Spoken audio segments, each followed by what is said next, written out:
PDM में शामिल जमातों की जानिब से कामयाब तहरीक अदम एतमाद के बाद साबिक वज़ीर आज़म इमरान खान हुकूमत पर मुसलसल आइन तोड़ने की बात करते नजर आते हैं और उनके बयानात के बाद मुस्लिम लीग नून हो, पाकिस्तान पीपल्स पार्टी हो या फिर दीगर इत्तेहादी जमातें वो इमरान खान पर आइन तोड़ने का इल्जाम आयद करती हैं। पंजाब और KPK की हुकूमत के खात्मे के बाद PTI चेयरमैन और उनके साथी मुसलसल 90 रोज में इंतखाबात कराने का भी मुतालबा करते हैं और साथ ही साबिक आर्मी चीफ जनरल कमर बाजवा पर संगीन इल्जामात की बौछार भी कर देते हैं। पाकिस्तान में आइन तोड़ने और जेलें भरने की बात करना कोई नई बात नहीं, ये सिलसिला तवील अरसे से जारी है। सियासतदान हो या फौजी हुक्मरान अपने अपने इक़्तिदार के लिए ये हरबे इस्तेमाल करते रहे हैं। आइन की बालादस्ती की बात करने वाले हर अदालती फैसले के बारे में इतनी संजीदगी का मुजाहिरा क्यों नहीं करते कि इक़्तिदार में रहते हुए इमरान खान ने कई अदालती फैसलों की धज्जियां उड़ाई और अपने ताकतवर होने का दावा करते रहे, जबकि आज वो तमाम ताकत का सरचश्मा साबिक आर्मी चीफ जनरल कमर बाजवा को करार देते हैं। इमरान खान ने फैजाबाद धरना केस का फैसला लिखने वाले जज जस्टिस काजी फाइज ईसा के खिलाफ नाअहली का रेफरेंस फाइल किया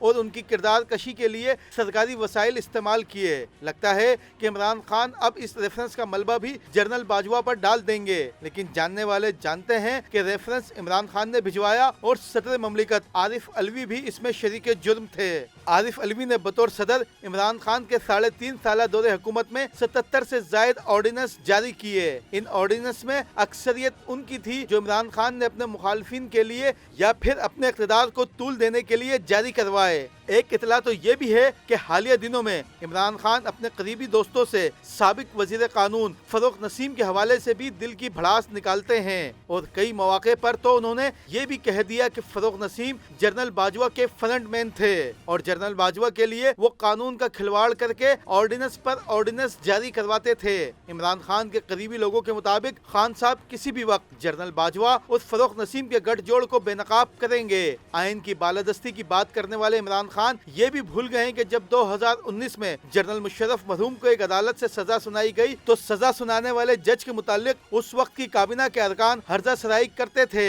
जबकि जो अदालतें इमरान खान के लिए रिलीफ और साबिक वजीर आजम नवाज शरीफ को सजाएं सुनाती थी वो ठीक और बाकी अदालतें ठीक करार नहीं दी जाती थी। आइन की बालादस्ती की बात करें तो पाकिस्तान वो वाहिद मुल्क होगा जिसकी अदालतें खुद अपने ही चीफ जस्टिस के फैसले पर अमल दरामद नहीं करती। 2015 में उस वक्त के chief justice Jawad S Khawaja ने आइन की दफा 251 की रोशनी में 3 माह के अंदर उर्दू को सरकारी जबान के तौर पर नाफिज करने का हुक्म दिया था। फैसले में कहा गया था कि आइंदा से अवामी मफाद से ताल्लुक रखने वाले अदालती फैसलों का भी लाजमी उर्दू तर्जुमा करवाया जाएगा, मगर इस फैसले की नवाज शरीफ, इमरान खान और शहबाज शरीफ की हुकूमतों के साथ साथ खुद सुप्रीम कोर्ट ने भी खिलाफ वर्जी की हुई है और आज तक तकरीबन 8 साल गुजरने के बावजूद इस फैसले पर अमल नहीं हो सका। जस्टिस जवाद के फैसले पर बलूचिस्तान में ताउला मेंगल और खैबर पख्तूनख्वा में मौलाना मुफ्ती महमूद की सूबाई हुकूमत ने उर्दू को सरकारी जबान बनाने के लिए इक़दाम किए थे, लेकिन पंजाब, सिंध